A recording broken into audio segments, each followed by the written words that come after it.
When my mind's eye, a plantation in the clearing is basically for change, for the simple reason the haves have pushed aside the have-nots, causing mass hysteria in the minority communities. For the simple reason, if you do not feed a dog, eventually he's going to become a wild dog and bite.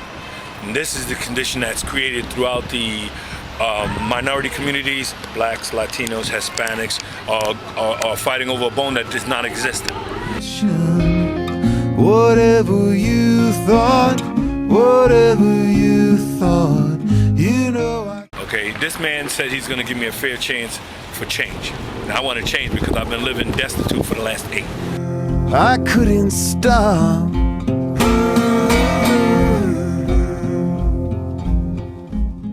Right here in my very community where I live at, we went from the Mitchell program to another program which is funded by Section 8, and we went to market rent. Even though the rent that I pay is $1,700, where am I getting this money from? I mean, if I make $1,700, where am I getting this money from? Be for real. That ain't your castle. You're not a queen. It isn't yours. And I'm a military man, so I would vote for McCain, but I can't. Yeah. I can't, because in his eyes, I can't see the truth.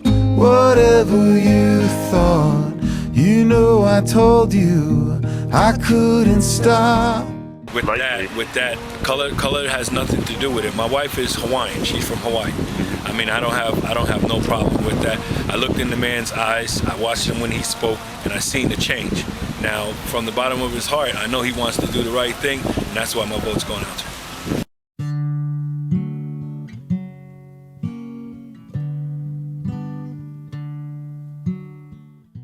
I will be voting for Barack Obama, and my reasoning being is that I thought of him as being as our Abraham Lincoln, one that would be our emancipator.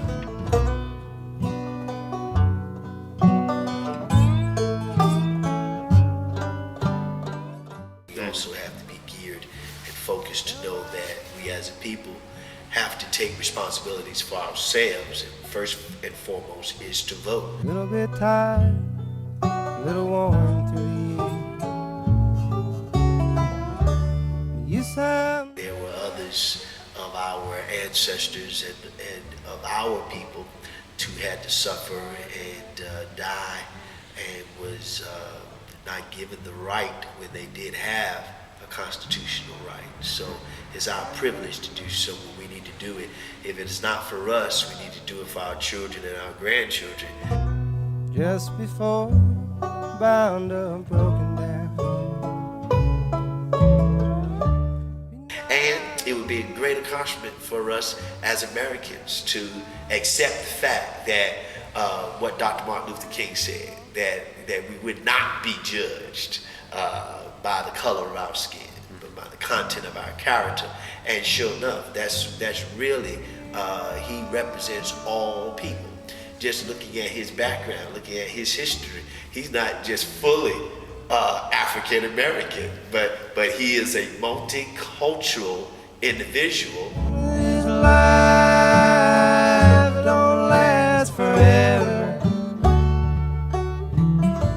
But definitely I have encouraged them to be there, to go out and vote.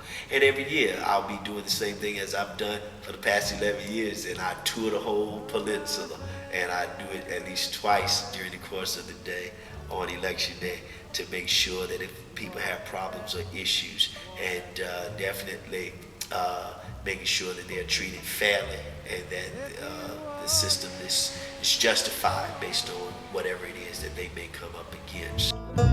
Give up your jaded ways, spell your name to God. And we have to just face the music. I don't think, quote unquote, that our brothers and sisters of other persuasions are not ready for us to step up to the plate and to actually lead. Talk is cheap, and so we have to wait to see what the polls are going to say come Tuesday. When you cry, I taste the salt in your teeth. I am just very much concerned that people don't take this election lightly and feel that it's already a sold up thing, because it's not until we cast our vote. So it's not over until it's over.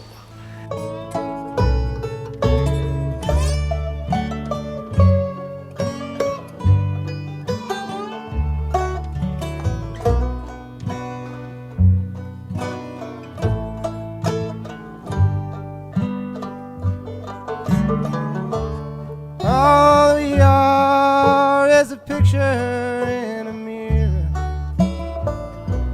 fancy shoes to grace our feet.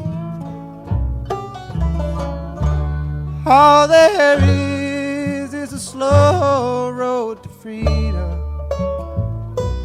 heaven above and the devil beneath.